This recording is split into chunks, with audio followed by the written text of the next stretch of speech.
The crimson warning beacon pulsed through the Vorthic command ship's bridge as fleet. Commander Zexter studied the holographic display with 3 of his 4 eyes. The 4th eye remained fixed on the emergency communication from the Galactic. Council, its urgent red text scrolling endlessly across his neural implant, species designation, Human Terra SOL-3 threat level, catastrophic recommendation, immediate withdrawal from Sector 7749. Under nitrogen monoxide circumstances, engage in direct conflict. Sextar's mandibles clicked in what his species considered laughter. The Vorthic Empire had conquered 47 star systems in the past century. Their biomechanical fusion technology made them virtually indestructible, their ships capable of regenerating from even the most devastating attacks. What could possibly threaten them about some primitive bipeds from a backwater planet? Commander? His tactical officer, Veltar, approached with his usual deference. The Council's warning appears to be regarding the 3rd planet in this system.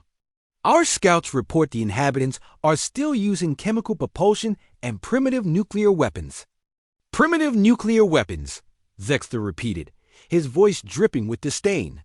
We face civilizations with planet crackers and dimensional warheads. These humans pose no threat to the glory of Vorthic. The holographic display shifted to show Earth hanging in the void like a blue marble. City lights dotted the night side, a clear sign of a thriving but technologically inferior civilization. Perfect for harvesting and integration into the Vorthic labor force. Sir, there's something else. Veltar hesitated. The Council's databank contains testimonials from 17 different species. All describe humans as unpredictable, dangerously. So, Zexter's attention briefly shifted to the testimonials scrolling past. The Cathari describe humans as impossible to subjugate. The Zephyrians called them berserkers who fight beyond reason. Most disturbing was the collective's entry. Species exhibits unprecedented adaptability and refuses to accept defeat even when logically defeated. Propaganda, Zexter dismissed with a wave of his clawed appendage. Fear-mongering design. To prevent competition for resources, begin the invasion. The Vorthic fleet descended upon Earth's solar system like a plague of mechanical locusts. 200 ships, each the size of a city, emerged from hyperspace in perfect formation. Their biomechanical hulls gleamed with an oily iridescence that had struck terror into countless civilizations. Earth's response was immediate but seemingly futile. Nuclear missiles streaked toward the fleet, conventional weapons blazing from orbital platforms and lunar installations. The Vorthic ships absorbed the attacks, their living hulls regenerating faster than the humans could damage them. As expected, Zexter noted with satisfaction as his flagship entered Earth's atmosphere. Begin harvesting operations. But then something unprecedented happened. The humans didn't surrender, even as Vorthic dropships deployed across every continent. Even as their biomechanical warriors began rounding up populations, the humans kept fighting. Not just their militaries, everyone. Children threw improvised explosives.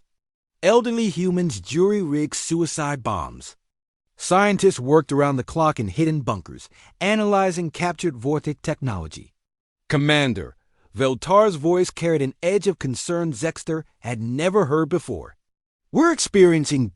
complications. The humans have discovered our ship's regenerative frequency. They're adapting their weapons to disrupt our healing capabilities. Zexter's 4 eyes focused on the tactical display. Impossible. No species had ever cracked Vorthic biomechanical technology so quickly. How long have we been on the surface? 72 hours, sir. 72 hours. It had taken the brilliant Zephyrian scientists 2 years to develop even partial countermeasures to Vorthic technology, and they never achieved more than minimal success. Sir, urgent report from the surface. Another officer burst onto the bridge. The humans, they're not following standard conquest protocols. They're using guerrilla tactics we've never encountered. They hide in structures that shouldn't provide cover, strike from impossible angles, and coordinate without any detectable communication networks. On the main display, feeds from various Vorthic units painted a picture that defied every military doctrine Zexter knew. Humans emerging from sewers to attack from below, using mirrors and reflective surfaces to redirect energy weapons, turning their own infrastructure into weapons by collapsing buildings at precisely calculated moments. But most disturbing was their apparent disregard for self-preservation. Vorthic psychology was built around survival optimization, every decision calculated to ensure maximum species survival. These humans fought like survival was irrelevant, like the mere concept of surrender didn't exist in their vocabulary.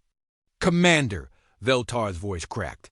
"Fleet Units 7 through 12 are reporting catastrophic failures. The humans have developed a viral program that's infiltrating our biomechanical systems. It's making our ships fight each other." Zexter stared at the impossible data streaming across his screens. In just 4 days, humanity had gone from primitive nuclear weapons to cyber warfare capable of turning Vorthic technology against itself.